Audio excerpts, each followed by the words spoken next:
Well, hello and welcome to Southbound, an NFL podcast, a place where two depressed Saints fans talk about the NFL, the NFC, and specifically the NFC South. We just had week 7. We are into week 8, so what that means is we are not quite there yet, but we're fast approaching the midway point of the season. And instead of what most podcasts like to do, I will celebrate the fact that one of the coolest things about this part of the year is that the playoff picture starts to, or the playoff race, I should say, starts to become a lot more compelling for teams that aren't the Saints. But this year anyway. But anyway, my name is Matt. I'm the Quacker.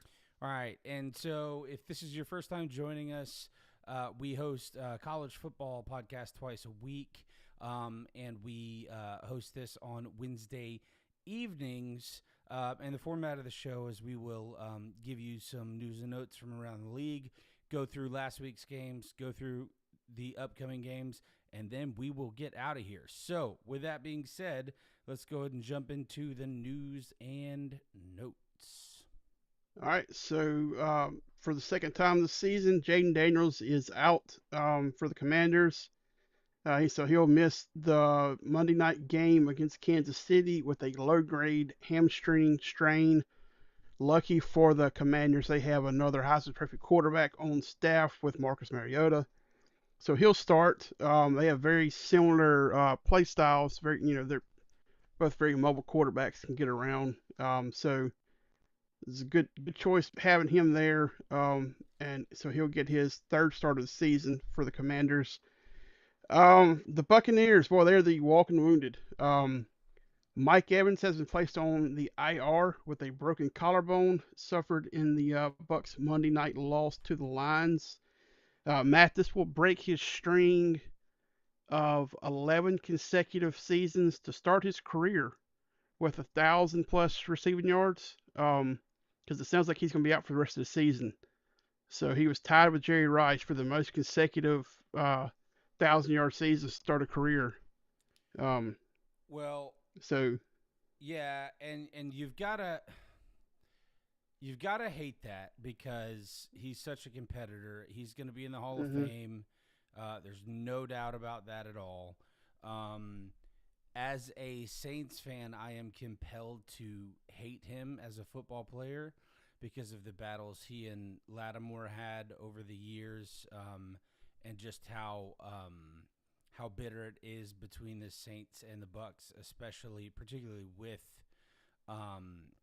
Evans. However, when I take my Saints classes off, you can't help but respect a guy like that. I mean, he's going to be mentioned in the conversation with guys like Megatron, Calvin Johnson, Mhm. Larry Fitzgerald, Jerry Rice, some of those guys. In my opinion, he's a tier above the what I like to call is the loony bins, which are Antonio Brown, Terrell Owens, OBJ, guys who had all the talent in the world but didn't have the work ethic or the quite frankly, the competitive spirit. Terrell Owens had the competitive spirit, but and the work ethic. His attitude was just a little bit lacking. So maybe Terrell Owens is in that category too. But Mike Evans did what Larry Fitzgerald and Megatron and Jerry Rice did. He was good from the moment he got to Tampa Bay. He's gonna, unless something completely catastrophic happens, retire as a Buck. So hate to see that, but hope he gets well and hope he gets back on the field until he can't play anymore. Yeah. And there are quite a few more injuries they have. They'll also be without linebacker Hassan Reddick, who was also injured during the game. And they will still be without running back Bucky Irvin and wide receiver Chris Godwin Jr. And wide receiver Jalen McMillan for the key. Chris and McMillan have all been uh, out for a while. I think this is the third or fourth game that Bucky Irvin's missing. Chris Godwin is on IR with a fibia.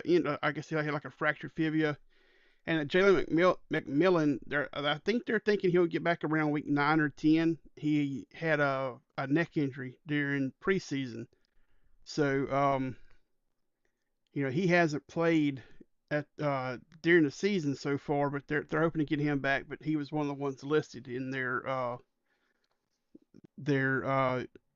not playing this week. So that's one of those things. I think it was like a severe neck strain or something like that. Is what they said. So um, hoping that they all recover and get back on the field for the Buccaneers. Um, Well, good news for I and them is they're playing the Saints this week, so they should be okay. Yeah, yeah. And then in the waters wet category, there is um quarterback trouble or quarterback issues with the New York Jets. It looks like all signs are pointing towards Tyrod Taylor replacing Justin Fields this Sunday in their game against the Bengals. Um, the Jets head coach was non-committal on what he was going to do, but from everything I've been seeing, it looks like Tyrod Taylor will be the starter this week. So it just seems like over the last since Chad Pennington got hurt, they're kind of in it, kind of sabotaged his career. It's just been a graveyard for Jets quarterbacks. I mean, it just Yeah, it what Mark has been. Sanchez was okay. Yeah, he was. I really hate it for Justin Fields because I feel like he is one of those guys, and he's not the first quarterback, nor will he be the last that this happens to. But I honestly feel like his career was sabotaged by just bad situation after bad situation after bad situation. Hmm. So whether it was the first regime in Chicago or the second, and then his stint in Pittsburgh probably would have been okay if they didn't also sign Russell Wilson because Fields looked good last year when he played.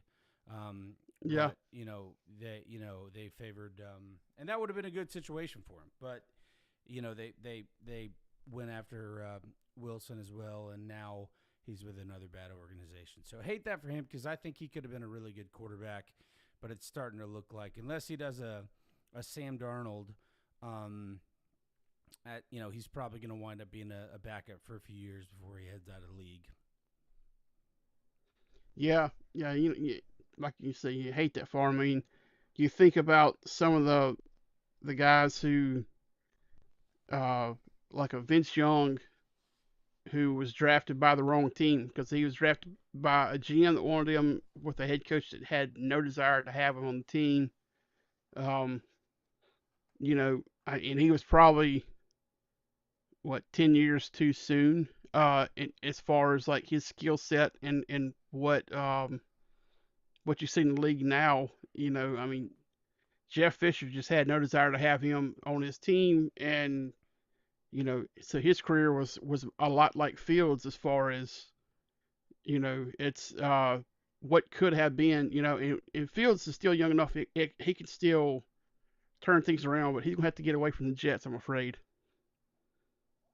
Yeah, I agree. Now, I will say, and I think you and I might disagree on this, but I think one of the differences is Fields appears to have a pretty good attitude. And I'm not saying Vince had a terrible attitude, but he definitely it seems to be quite a bit more prideful and confident than Fields, which doesn't always rub every NFL head coach the right way. I mean, some of them can handle it well.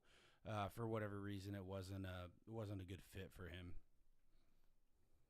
Yeah, I mean that was from the start though. That was Jeff Fisher didn't even want to draft him, but the GM at the time did, and it was just Yeah, but I'm saying even you in know Texas, I mean, it was apparent that he was. I think it was probably possible from the very beginning. A lot of the NFL coaches may have thought he was a me first guy, and I'm not saying he was. I never met the guy, but his yeah, persona, presented that a lot.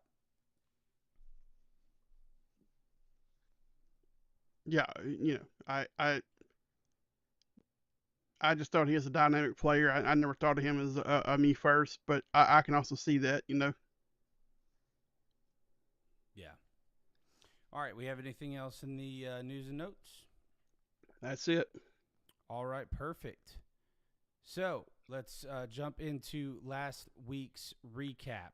So starting on Thursday, the Steelers and the Bengals played, and in a little bit of a surprise, not a huge surprise, the Bengals win the game 33-31.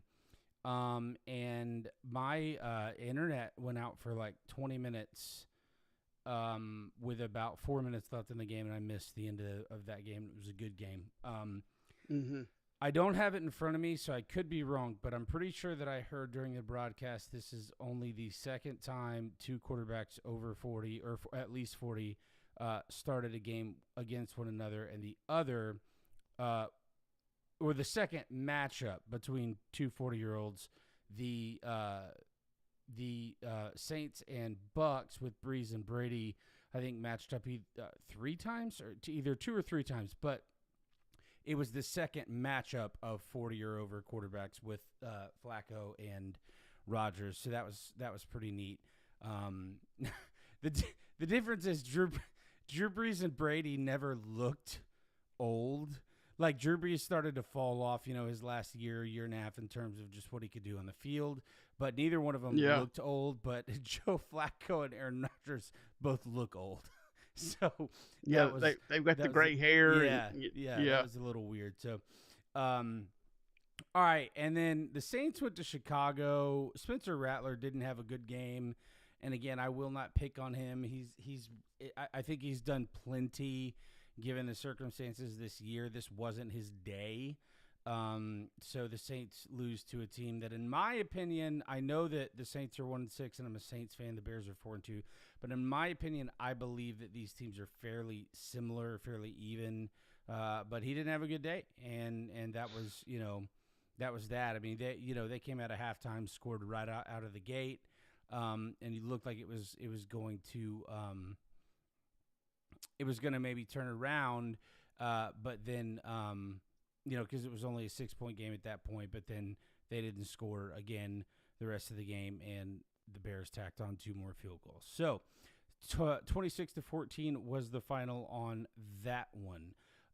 In the London game, the Jaguars were the, quote, home team against the Rams, and the Jaguars didn't get off the plane, I don't think, because they've been having a pretty good season to this point. Were non-competitive in this. Scored a mercy touchdown at the end of the game. Final score is 35-7, and they did not score that lone touchdown, until the 4th quarter. The Dolphins at 1-6, who are tied with the Saints right now for the second worst record in the league. Went to Cleveland, who is also very bad, but won the game 31-6 over the Dolphins. Cleveland did. So that puts Cleveland at 2-5. Dolphins again are 1-6. Talk about a matchup nobody wanted to watch. This is another one that should have been put on Crackle because yeah, I mean that's worse. Like that's worse than the Bears and the Saints, I think, in terms of interest. So the Raiders, and I'll be the first one to admit, I really missed on the Raiders. I didn't think they were going to win the division, but I thought they were going to be a whole lot better than they have been. And now, granted, they did play the Chiefs, but they moved to 2-5 after a trip to Kansas City, where they lost 31-0, and the Chiefs are now 4-3. Looks like they're starting to maybe get the wheels back on the track. We'll see how that goes.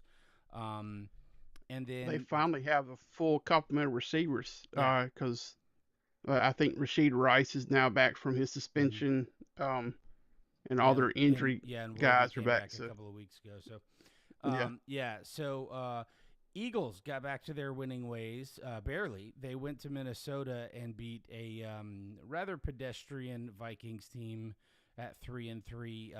The Eagles win that game 28-22, and that moves them to 5-2. Um, the Panthers moved to 4-3 after a trip to New Jersey to play the New York Jets. That never gets old for me. Um, and they win the game 13-6. I can't figure the Panthers out. They look really terrible in basically every game except the game they played against the Falcons. They barely beat an 0-7, well, at the time 0-6 team, but a winless team, 13-6. But the Panthers have a winning record, so I don't really know how to peg them at the moment. The Giants went to the Broncos, and the Giants moved to 2-5, losing to the 5-2 now Broncos, 33-32. But here's the thing. Going into the fourth quarter, it was 19-0. New York. For the Giants. Yeah. 19-0. And the Giants scored 13 points in the fourth quarter. So if you do your math right, yes, that's correct. The Broncos scored 33 points in the fourth quarter. And an NFL clock, with the NFL clock rules, that is hard to do. It's not hard to score because you can run two-minute offense your whole fourth quarter and you can score quickly. These NFL offenses, no matter how good the defense is, the NFL offenses are good. They can get down the field when they need to, almost all of them. What you can't really do is control the clock when you're on defense. So it's one thing to say a college team scores 33 points in the fourth quarter. That's still impressive. But that's one thing because the clock rules are a little more forgiving for the team that's down. But in the NFL, the clock never stops unless you want it to stop, basically. Yeah. So I didn't watch that, but I will tell you that is wild. Just wild how that happened. So the Broncos win that game, and for some reason I thought it went to overtime, but I'm not seeing overtime in here, so it looks like no, it was straight up just fourth quarter. Yeah, we were watching it, but what happened was I had some guys over and we were watching the Cowboys and Commanders, and that one sort of got out of hand in the third quarter, but that game was behind. I'm sorry, the Broncos game was ahead of the Cowboys-Commanders game, so we switched over. By the time we switched over, they were showing a replay of the end of the game. So, all right, so the Colts went to San Diego, and man, at the beginning of the year, San Diego looked like the best team in the NFL.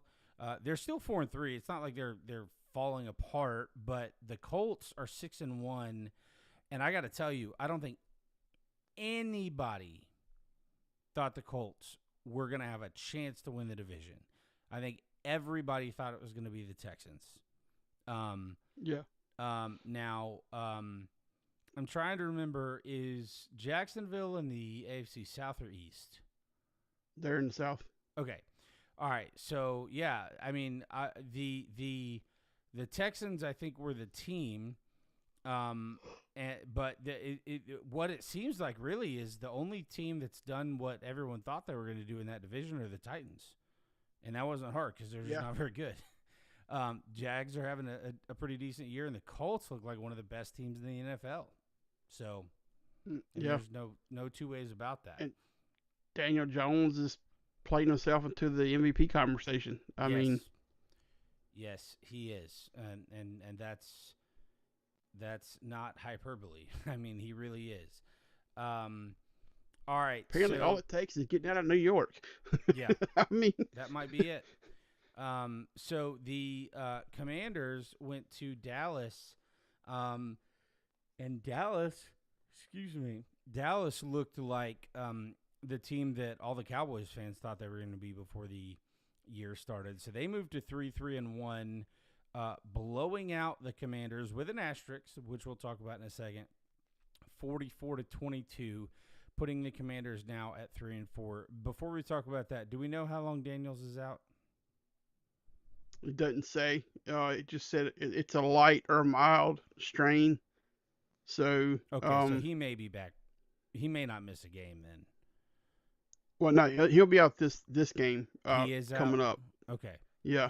All right. Well, Mariota, as Quacker said in the open, is a former Heisman Trophy winner, and he is similar to Fields. I think, given a different circumstance, could have been a perennial starter and maybe a pretty good, top 10, top 12 type quarterback.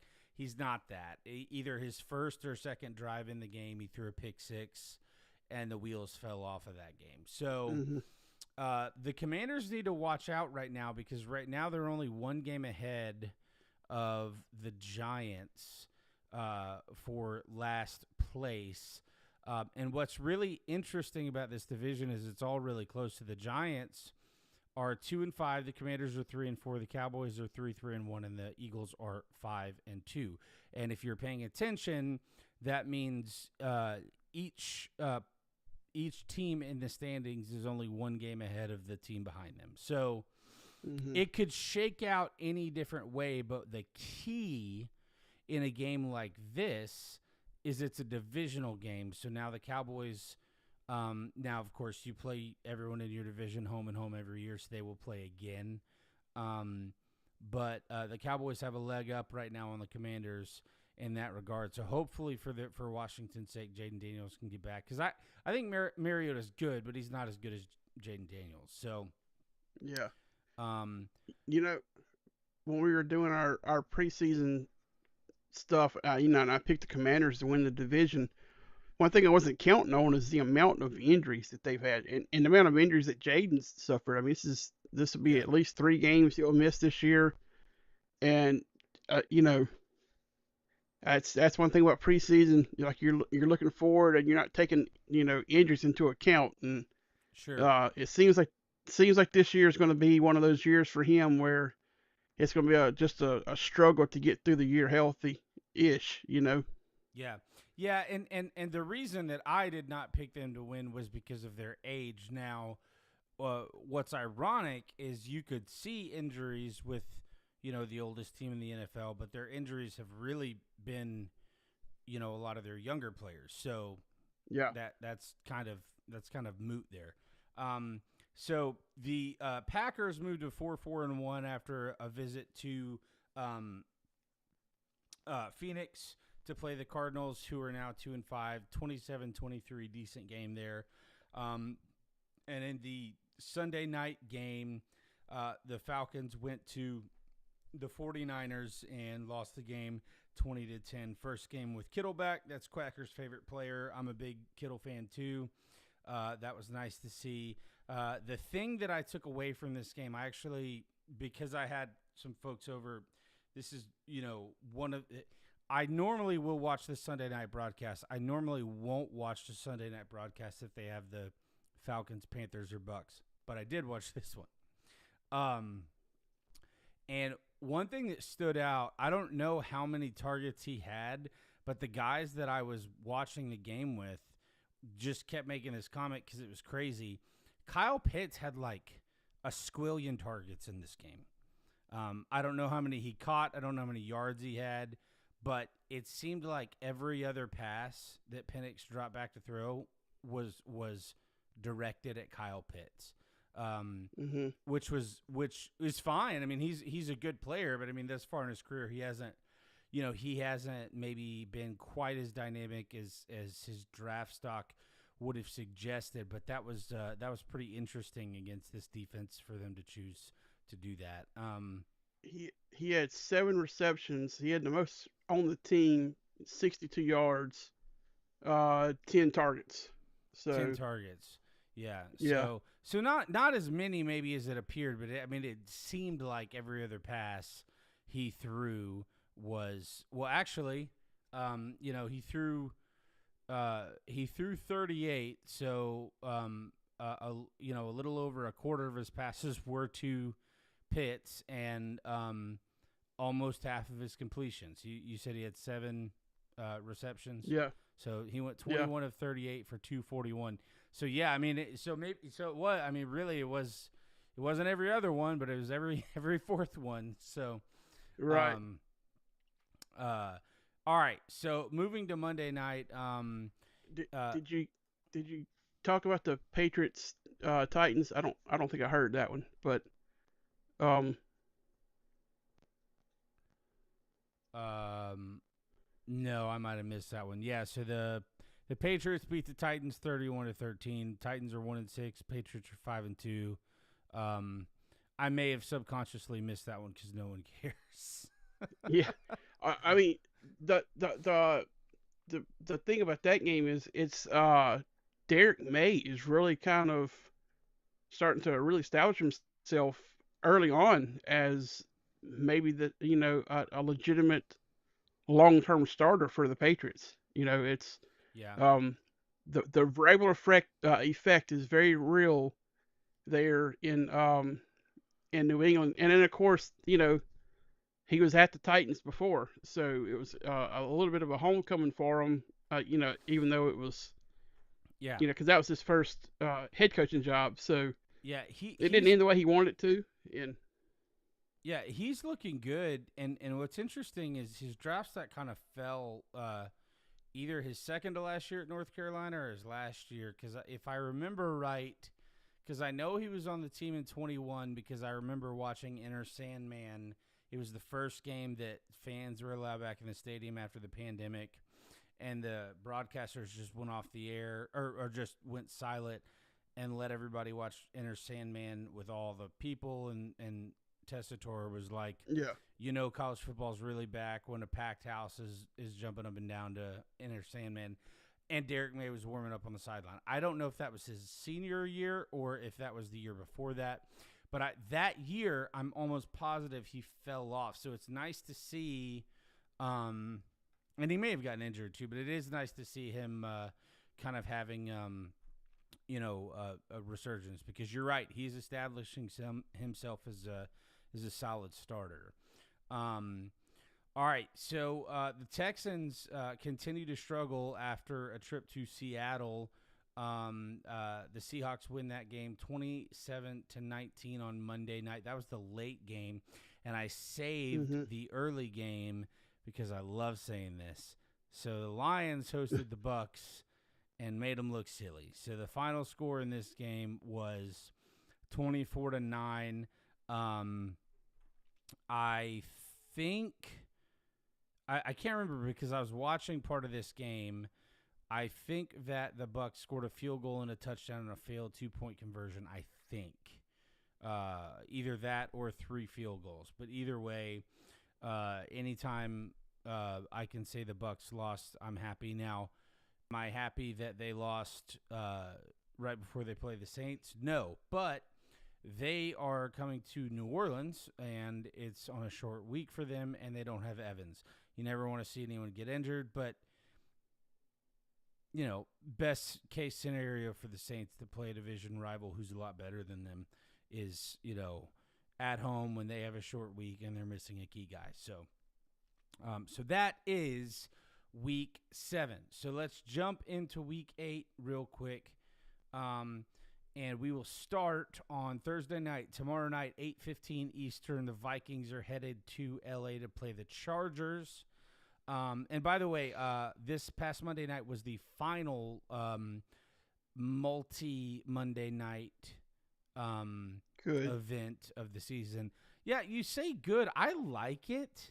I kind of wish they would have spread it out more, like done like one Yeah, in each quarter of the season. I do enjoy it, but it seemed like they did like one or two, and then they did like 3 weeks in a row, or so. It was weird the way they did it. But I also know that once college football ends, they will also add like 1 or 2 Saturday games towards the end of the regular season. So maybe that's why they hmm front load it. But that's over. So, and then of course, Sunday at 1 p.m. Eastern, the Dolphins will be going to Atlanta. Look for Atlanta to win this game. They are a 7.5-point favorite. And Quacker's favorite stat, you can get a ticket for $86 to this game. The Jets are going to the Bengals. I would have said that that the Jets might have a chance to win this game with a Burrowless Bengals, but then they traded for Joe Flacco, so they're not going to win this Right. game. Yeah. So then now the Browns and I'm trying to see. Let me look real quick. The Browns are going to New England, but I want to because I didn't look at this. I meant to look at this earlier. So Dylan Gabriel was 13 of 18 for 116 last week. And it looks like that. So that was his first start, I think. I couldn't remember if 2 weeks ago or last week.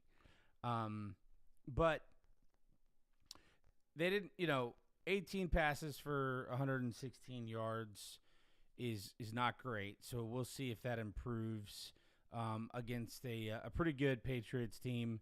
Although the Saints took this team to the brink, and I say that as a realistic Saints fan because the Saints are, they have one win this year. So, so we'll see what kind of Patriots team shows up.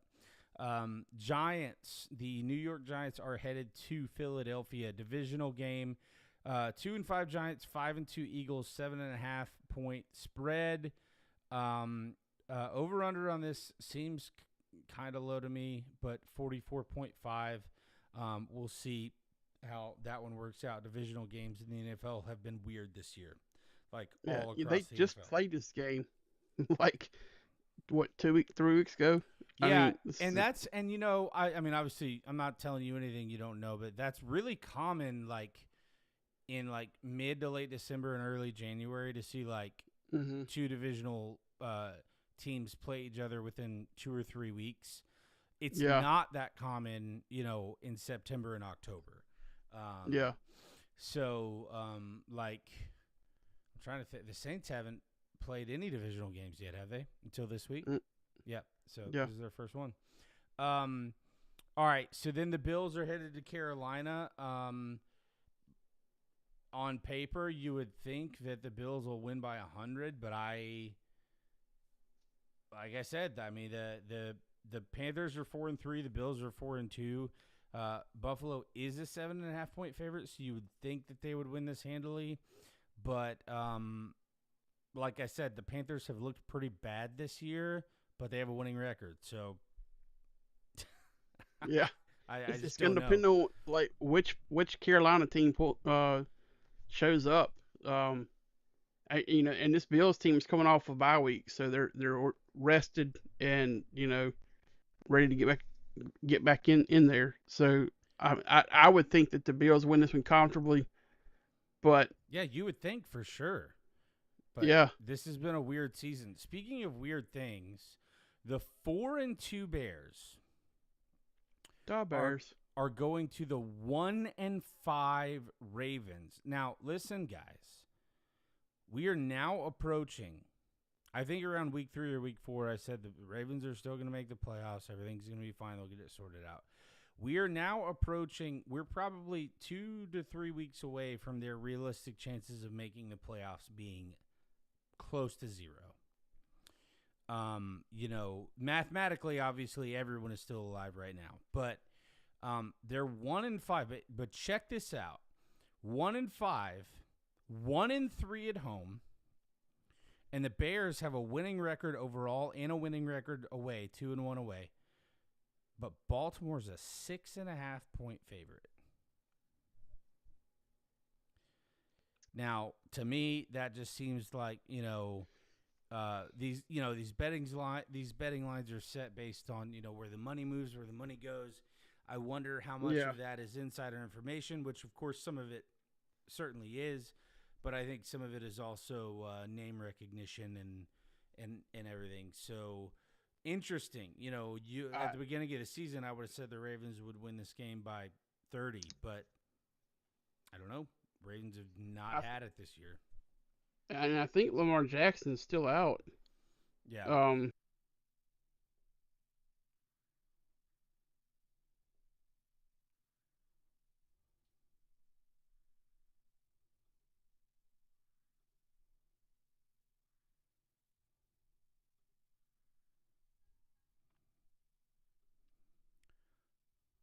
All right, and we're back. Sorry, my internet just went out for a second.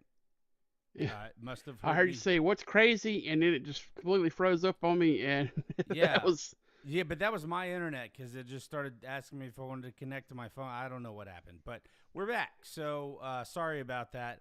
Um, the uh, the Texans are a 1.5 point favorite. We've talked about this a lot. That the um, the home team is usually good for 2 or 2.5 points, but the Niners are a lot better than the Texans this year. So I don't look for this to be close. I would take the 49ers in the upset in this game. So go ahead. calling it upset. I was just thinking, calling that an upset when it's, I know that they're Houston's the betting favorite, but Well, that's why um, I said upset. you know. All right. So moving to the early window, the only 4:05 kick is the Bucks going to the Saints. This is one of those games that because divisional games have been weird across the league. My gut tells me the Bucks are going to win comfortably because they're a lot better. The Bucks are probably a legitimate, as much as I hate to say it, legitimate, Super Bowl contender. And the Saints are not going to make the playoffs. But I have a feeling this is going to be a close game. Mainly because it's at home. The Saints care about this one a lot. The dome is going to be electric because it's a divisional game. And the Saints have been close in a lot of games. Not calling for the Saints to win the game, but I do expect it to be. I have a feeling it's going to be a tight game, and it wouldn't be the most shocking thing in the world to me if the Saints won, but I still would give them 15% chance or less. I mean, because the Bucks are just a much better team. So, yeah, the one thing that may help the Saints is just the amount of injured offensive players that the yeah, Buccaneers have. Um, yeah, because that's now you, that's where the Saints really need help. I mean, Rattlers had 2 bad games, but generally it's been the offense is like finding its way, and the defense is not quite good enough to keep because they've had all these one-score losses. Defense has been okay given their age, right? But it's like hmm if the defense can help them out a little more than they have, so that's a good point. I think the offensive players that are out could spell something nice for the Saints, but we'll see. We'll see what happens. Sometimes these situations pop up, and then the team that's all injured and everything like that, and on the road comes out and just blows away the team that you think has a favorable chance. So we could be yeah, talking about the Saints getting beat 50-0 in the dome next week, but we'll see how that plays out. Unexpected, really good game that I think people should check out at 4:25. Watch the Saints for 20 minutes, and then flip over to CBS, and yeah, finally the Saints are playing on Fox. It's like I can't believe it. Used to be automatic, but then flip over to CBS to watch the Cowboys 3-3-1 go to Denver 5-2. Interesting note in this one: the Cowboys are 1-3 away. The Broncos are 3-0 at home. Broncos are 3.5 point favorites. I think this will be a really good game. I like both of these quarterbacks a lot. I like both of these coaches. I have never met Schottenheimer, so I'm not name dropping him in that way, but I have family who has personal connections with him, so we've always followed his career, and so I want him to do well, even though I've never met him. And I'm clarifying that because I don't want to be like, look who I know. I don't know him, but I know people who know yeah, him. And so for that reason, I like him. Obviously, Sean Payton brought us our only Super Bowl. It'll be hard for me to ever root against him. So I want this to be a really good game, and I want the Broncos to win because I am indifferent about the Broncos, and I really don't like the Cowboys. I want Schottenheimer to do good enough that he gets a job at a different team. Then I'll always root for him. uh, I think this is going to be a bit of a shootout here because the Cowboys are the top-ranked offense in the NFL. And I mean, it really showed last week with the way they were playing. I mean, Dak is throwing the ball as well as I've ever seen him throw it. I mean, he had a it was like a 45-yard pass to Pickens. It looked like he just stood over and dropped it in his hands. I mean, it was just an awesome pass. They're playing at a very high level in offense. Their defense is kind of starting to find their way, but the Broncos offense under Sean Payton, they're going to find any little weakness you have and they're going to exploit it. He's awesome at that. And Yep. so I look for this to be a very offensive game. Like I wouldn't be surprised if it's a 45-41. Yeah, take the over in this. It's 50.5 is the over under. Take the over. Quacker and I have witnessed many, many, many Saints games where the defense forgot to lace up their cleats. And the score was like in the 40s or 50s, and I'm not kidding you. I mean, probably 5 or 10 times in Sean Payton's career in New Orleans, he's going to find a way to exploit the defense. And I agree with you about Dak. Dak he seems really locked in. So I totally agree with that. I think overall, this is going to be a really good game. So you should definitely watch it. Titans are going to the Colts divisional game. Divisional games have been weird. Titans, though, I think might be the second worst team in the league. I certainly think they're worse than New Orleans. I don't know if they're as bad as the Jets, but they're going to get destroyed because they're going to Indianapolis. So Yeah, Indianapolis is a 14.5-point favorite, and if you don't follow the NFL that closely, 14.5 in the NFL is the equivalent to like a 30-point spread in college. I mean, you just don't see spreads like that in the NFL very yeah. often. And then the night game. I mean, Go ahead. I'm sorry.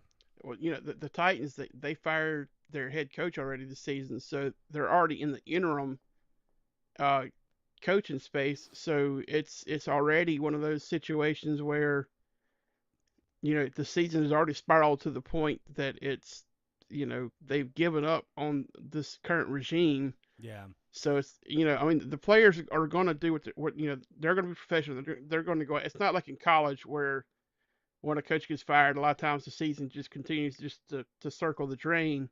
These guys are professional, but it already wasn't going good as it was. Yeah, So well, that's what I was going to say. Now, we've seen recently in college this be a little bit different where interims have had success. And I talked to you last night about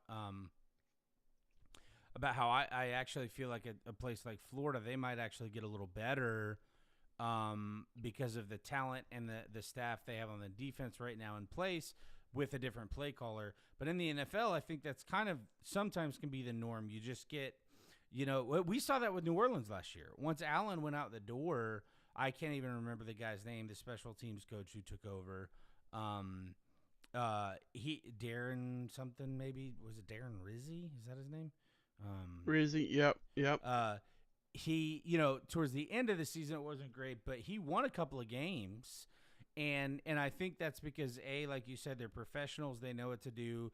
But also, a lot of times, not every time, but a lot of times the interim is a guy who will be eventually a head coach in the NFL. Not always, but a lot of times. But it's almost always somebody who has a lot of NFL experience, even if they're not on a track to be a head coach. So, I mean, you're right. It could be a totally different animal. I didn't really think about that. I still think the Colts are playing as good as anybody. So, Oh yeah. yeah. Good luck, Tennessee, on that one. All right. The Sunday night football game. The Packers are headed to Pittsburgh. The Packers are 4-1-1. It's weird when you look at this because it shows their overall record and then their away record.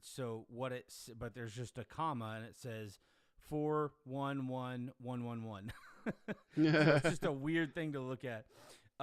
They're headed to Pittsburgh to play the 4-2 Steelers. This is going to be a really good game. Green Bay's a 3.5-point favorite. I expect Green Bay to win, but keep in mind, who's the quarterback for Pittsburgh? Yep. But it's in it's in Pittsburgh, so that takes a little of the juice away for the Packers. But it doesn't take juice away for Rodgers. I think he'll be locked in, and we'll see the quarterback who is the most accurate quarterback of all time. On Sunday night. So that'll be a really good game.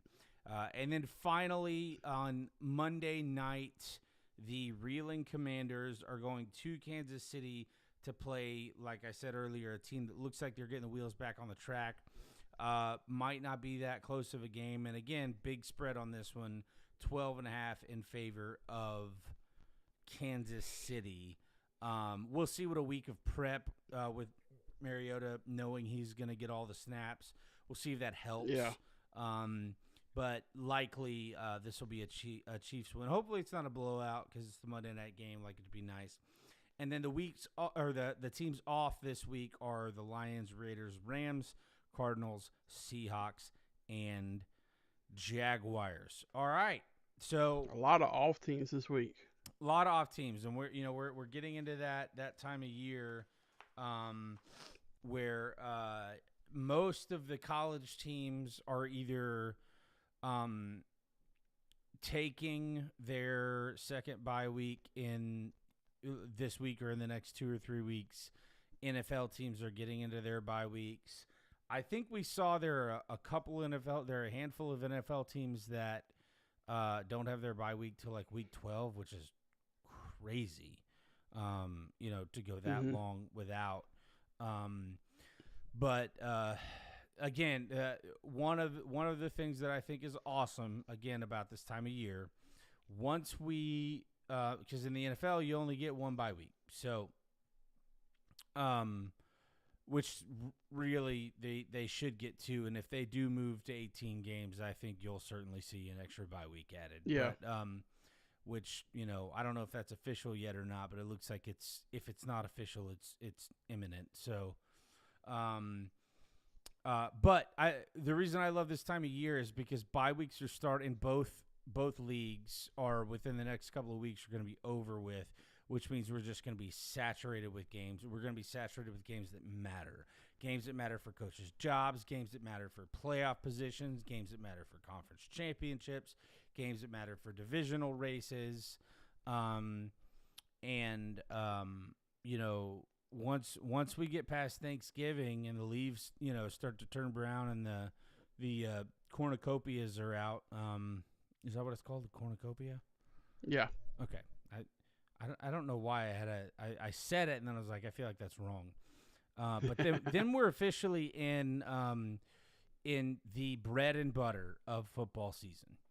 The last month of college football regular season is a sprint, and the November and December for NFL, it's just like it's magical. We always say, Quacker likes to say when baseball season starts, he feels like it's Christmas. Well, this is the time of year I feel like it's Christmas, and not because it is Christmas, but because it's like Christmas every day. Because mid-December now, the way bowls are set up, you get bowl games. I mean, I'm just excited. It's a whole thing, and this is a pro show, so I don't want to lean that way. But, we get Thursday night games, we get Saturday pro games, we get the Sunday games, we get the Monday games, we get the who's in the playoffs, who needs to win this, what are the surprises going to be, So, and one thing that I really like about this NFL season, while I have no issue with the Ravens, I have no issue with the Chiefs, I have no issue with the Bills or any of the usual suspects, the Packers or the 49ers, what it does seem like, though, while all of those teams except for the Ravens are still very much alive to make the playoffs and make a run, it does seem like this year we are going to see some teams in the playoffs with legitimate chances to win games and make a run that aren't in the usual suspects. And I always like that. I like because look, I'm not a Chiefs hater, but what I am is I don't want to see the Chiefs play the 49ers in the Super Bowl every year, or the Eagles and the Chiefs every year. It's not because I don't like those teams. I just want to see some variety, and it seems like this year we could get a little bit of that. So, Hmm.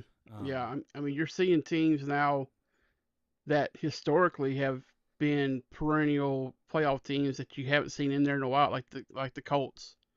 I yep. mean, they had a run of what 15 years of Peyton Manning, Mm-hmm. and then they immediately had Andrew Luck for that short window. Um, they had the same problem that the Bengals have now. They Yep. couldn't keep him healthy because their line was terrible. But um, and they really made a mistake by losing Bruce Arians too. He was really the key to Andrew Luck's success. Yeah. Yeah. Well. Yeah. I mean, I would love to see, and I think you would too. But I would love to see a Bills Lions Super Bowl. I'd love to see the Jags get to a Super Bowl.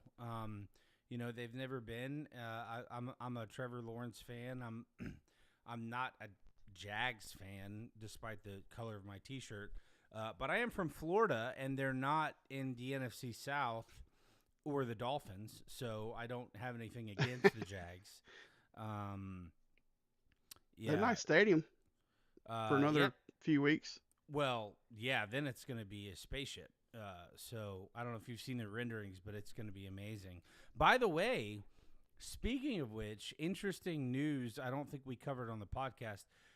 The Jaguars, not next season. I believe it's the 2 seasons after that, while the renovation is taking place. So 27 and 28, I think. Could be 26 and 27, but I think it's 27 and 28. While they're basically, it's not a new stadium, but they're doing the most complete overhaul renovation you can do without it being a new stadium. I mean, they're basically stripping the whole thing and starting over. I don't know where the line is between demolition and reconstruction and renovation, but they are right at that line. But I think they're calling it a renovation. So what's interesting is that they are going to split their time between Orlando and Gainesville for their home games. Now, the Swamp makes a whole lot of sense. Ben Hill Griffin Stadium holds 92,000. If you look it up online, it says 88. I've been to that stadium when they had 92.5, so multiple times. So it holds 92,000, which is more than I think any NFL stadium. Jerry World might be close, but so that would make sense because it's only an hour and 15 minutes away from Jacksonville. Orlando's a little further. And I didn't see which stadium. There's a couple different places they could play. They could go to Camping World, which is the old Citrus Bowl. Orlando City, the MLS team, also has a stadium now, which Isn't that pretty small though? Well, it is small, but I don't know how many home fans they expect to get in Orlando. That's the thing is, I'm sure that they split it for scheduling between Florida's home games and the Jaguars' home games, right? So that they would divvy it up that way. But I don't know what the capacity of Orlando City's is. I would imagine it's between 35 and 50, but I don't know. But it is on the smaller side. But then there's a third option, and again, I don't know which stadium they're planning to use, but there's also the Bounce House where UCF plays. Mm-hmm. So I'm not sure which one. Actually, let me just look that up real quick, and I'll tell you. I really would have thought that they would have split time between Doak Campbell and Ben Hill Griffin. With them both being somewhat close to Jacksonville. And they're both fairly large stadiums. Yeah, that was my thought too. And Doak Campbell, I think is around. I haven't been to that one as much because I follow the SEC way more. I've been to it a handful of times. I want to say they're like 82, which is still bigger than 95% of the NFL stadiums. I know it dropped after they did that renovation, but I think it's still around 80. So I'm not sure how many, but okay. So it looks like it'll be the Swamp and Camping World. Camping World was the one which I thought it was going to be because That's the old Citrus Bowl. It's a stadium that has a history of hosting big games. Let me see what the capacity is on that one. Now, it is in a terrible part of Orlando. I've been to that stadium a handful of times. My high school actually played for the state championship there a handful of times, but I was there for one of those. I've been to a couple bowl games there. It's in a terrible part of town. However, got a capacity of 60,000, which I think is pretty close to Everbank, their current capacity. But they've completely redone the stadium. It used to be, and I'm talking about like 10 years ago, not 1843. This stadium that hosted major bowl games, okay, including the Citrus Bowl, which became the not the Outback Bowl. What was the other one? Was it the Capital One Bowl? It was the in the BCS era. It was the top tier non-BCS SEC bid. Right. And then Outback was below it. I think that was the Capital One Bowl. But that was the Citrus Bowl, which became the Capital One Bowl. But it had around the lower section or above the lower section, instead of like nice concrete partitions, it literally had chain link fence around it. And again, I'm talking like 10 years ago. Now it's much, much, much nicer now. So they'll split between there. But I agree. I think they should be going between Tallahassee and Gainesville, because I think Tallahassee from Jacksonville is probably 215, somewhere in there. Probably about the same distance, but a better stadium for sure than Camping World. But they may be thinking the proximity. So Gainesville's proximity to both Jacksonville, Tampa, and Orlando they're pretty close. Gainesville's pretty central between those three, and those are all major metro populations. Whereas Tallahassee, even though it's the capital of the state, it pales in comparison overall to the amount of people in those three markets. So maybe that's why they chose to do that. I really thought Tallahassee was bigger than Gainesville. No, it is. It's a lot bigger than Gainesville. What I'm saying is that Gainesville is where it's located is kind of equidistant from Tampa, Orlando, and Jacksonville, whereas Tallahassee is 2.5 hours away from Jacksonville, and then probably 3 or 3.5 from Orlando and Tampa. Whereas you're talking no more than 2 hours to get to it, probably hour and a half to get to Orlando or Tampa from Gainesville, hour 15 to get to Jacksonville. So no, Gainesville's like a lot of SEC college towns. I mean, without the university, it's not big at all. Tallahassee is much larger. But it's nowhere close to Orlando, Tampa, or Jacksonville. That was my point. Okay. So Everbank is 67, but it's expandable to 82. So when they do the cocktail party, they bring in temporary seats in one of the end zones, which adds 13 to 15,000. Looks like their record's 85. So going to Camping World will be very similar in size to what they're currently used to. Obviously, the Swamp is a whole lot larger than that. So anyway, I didn't mean to get off on that tangent, but if you've watched our shows before, we like to talk about some of that football adjacent stuff. So that reminds me of the 2005 season when the Saints played a lot of their games at Tiger Stadium in Baton Rouge. Didn't they also have a home game somewhere else? I feel like didn't they play in Houston one game? Houston, yeah. Which was weird because on TV, because they're both domes, it looked very like it was just like, oh, they're playing in the dome. I mean, if you paid attention, you could tell they weren't, because the dome's got some pretty unique features. Well, now because they've modernized it. I mean, since then they've done like 3 big renovations. They just got through either this offseason or the offseason before doing Mm-hmm. a huge renovation. Now it looks a lot more like, in line with a lot of the more modern interiors of domes. But back then, it was pretty unique. But if you weren't paying too close attention, you're just like, oh, they're playing at home. But obviously, it's weird to see the Saints play home games outdoors. And Quacker, you probably know this story, but as a Saints fan, and we'll end on this because I gotta get out of here. But I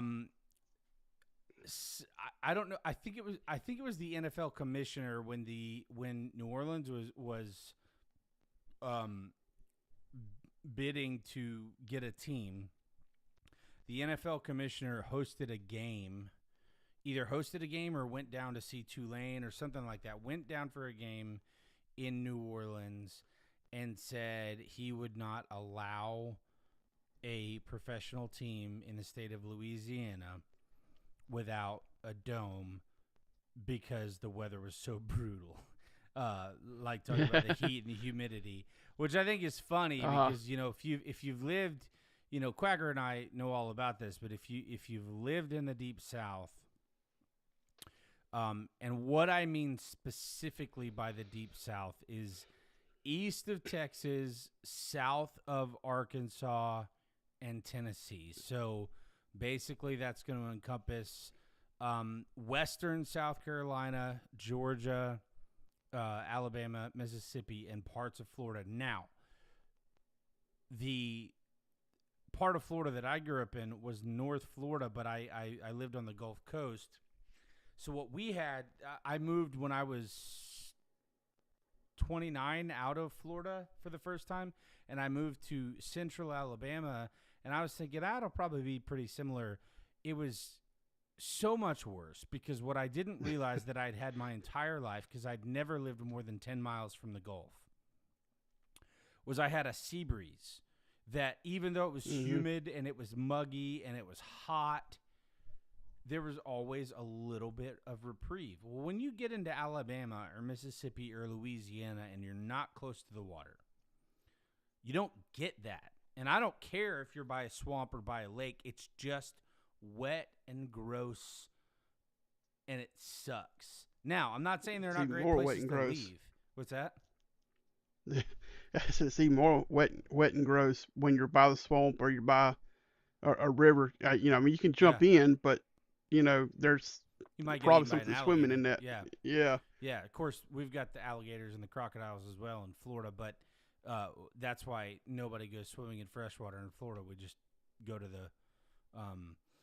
the Gulf because there's a lot more water per shark than there is lake or swamp per gator. So, yeah. Now, so I just thought that was interesting because, you throw on pads, especially back in the 60s when, probably a lot of these locker rooms didn't have AC. There probably wasn't great ventilation in the breezeways and everything like that. You get a hot September day for the fans and for the players. I mean, it could be like heat stroke, Now things are a lot better because you've got cooling elements for both the fans and the players. There are ways both on the sidelines and in the locker room to cool them down. But ironically, all the stadiums are going to domes, and I hate that. I love the Superdome, but I really wish every football stadium was outdoors because there's nothing to me better than watching a football game with the elements, like with rain or with snow. The only caveat to that is, lightning delays suck. But anyway, all right. I pontificated way too long on that. Any final thoughts? No. It's just going to be another decent week of NFL football. Us Saints fans will have another long 3 hours, and it'll be over, and we can start fretting about the next week. Like I said, I'm holding out hope that it'll be competitive. I think circumstances are. Like, I think if all things are equal and everybody's healthy, I don't think that's a competitive game. And I still don't think the Saints are going to win. But I'm cautiously optimistic that the Saints are going to be in this game till the end. So it may not be a long 3 hours. It may just be a really disappointing end to a good game. That's my hope. But yeah, so all right. So look, you can check us out on our YouTube channel, Alumni House. You can also check us out on Facebook, X. We stream live to Twitch, and you can check us out on Instagram. So X and YouTube are where we are most active, and you can also find our personal X handles below our beautiful faces. Don't forget, we host Alumni House twice a week, a college football podcast where we cover the 5 conferences in Division I FBS football that predominantly reside in the South. And those are... It's my turn. Okay. I put them on the spot. The American Conference, Conference USA, Sunbelt, ACC, the All Coast Conference, and the SEC. Yeah, and once we get into and just past conference championship week, we will expand to not national, but we will expand to teams who are in the playoff hunt and who are in the playoffs. So we will talk about some of the teams outside the footprint, but that is not our normal rhythm. So we do that on Mondays. We do it on Thursdays. Check us out tomorrow night for Alumni House. We'll see you next week on Southbound. You guys have a wonderful week.